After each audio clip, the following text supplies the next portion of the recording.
Hi mga ka-low carb! At dahil pasukan na, nauuso ngayon ang bento baon ideas for kids. And syempre, gagawa din tayo ng low carb version ng bento baon. At dahil nag-work nga yung asawa ko, siya yung gagawa natin ng baon. Biglaan nga lang to mga mare, kaya ganyan lang yung preparation ko. Kung napanood nyo yung videos ko before, cauliflower and broccoli talaga ang ginagawa kong alternative rice namin. At dahil mahal ang cauliflower at broccoli, gagawa tayo ng medyo budget-friendly na rice alternative. Ang gagamitin nating rice alternative for today's baon is ang cabbage. Share ko na rin sa inyo mga mare kung paano ko to pre-prepared. Kinuha ko nga muna yung cabbage dito sa ref namin, yung half lang yung gagamitin natin. Inalis ko nga muna yung cling wrap and aalisin din natin yung matigas na part, yung nasa gitna, yan po, and hindi natin yan isasama. Inislice ko nga muna yung mga mare at gagamitan natin siya ng food processor para mas mapino yung texture niya. Kung wala naman kayong food processor, okay lang yan. Pwede nyo naman gamitin yung kutsilyo lang. Slice nyo lang siya ng mabuti hanggang sa medyo maging texture siya ng rice. Kaya kung naghahanap kayo ng rice alternative na budget-friendly, itry nyo po ito. Sa pagluto naman ng cabbage rice, maglagay lang kayo ng konting olive oil and season nyo lang siya ng salt and pepper.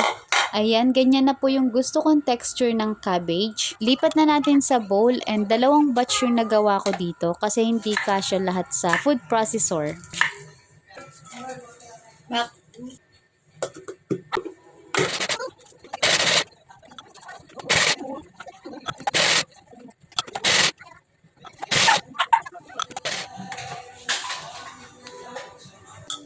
Tapos ko nang ma-blend yung cabbage and mag-start na tayong magluto mga mare for the go chart. Dito sa pan, naglagay lang ko ng konting olive oil and magsasaute lang tayo dito ng garlic and onion. Konting onion lang kasi high carbs po yan. And nag-season lang ako dyan ng salt and pepper. Dito sa cabbage rice na lulutuin ko, mag-a-add ako dito ng ground lean beef. Source of protein na rin kasi to, kaya inad ko na siya dito sa cabbage. Para konti na lang yung idadagdag na protein and fats. After maluto ng beef, idagdag na natin tong cabbage. Stir fry lang natin yan ng 3 minutes and nag-season lang ulit ako dyan ng salt and pepper pampalasa. Luto na nga yung cabbage rice natin. Set aside muna natin kasi magluluto pa tayo. Dito, magluto naman tayo ng fried chicken. Ang gamit kong oil is used coconut oil. Salt and pepper lang yung pampalasa ko sa chicken ha. Ito yung ipa-partner ko sa cabbage rice na ginawa natin. Fats and protein na din yan. Dito, nagluto pa ako ng isang egg lang for me.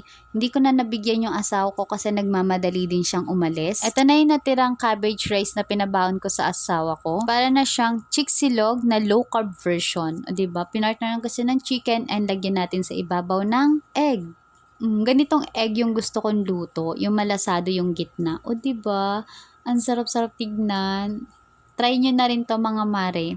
Complete meal na rin pala to. Pwede na to maging OMAD or 1 meal a day. Kasi may protein and fats and yung carbs mo naman is yung cabbage. And syempre, partneran natin yan ng black coffee, no added sugar. Para sa mga mahilig magsilog, itry nyo na tong low carb version. O diba, na-enjoy mo na, healthy ka pa. Sa pagla-low carb, kailangan lang natin maging creative para hindi natin ma-miss yung mga high carbs na nakasanayan natin dati.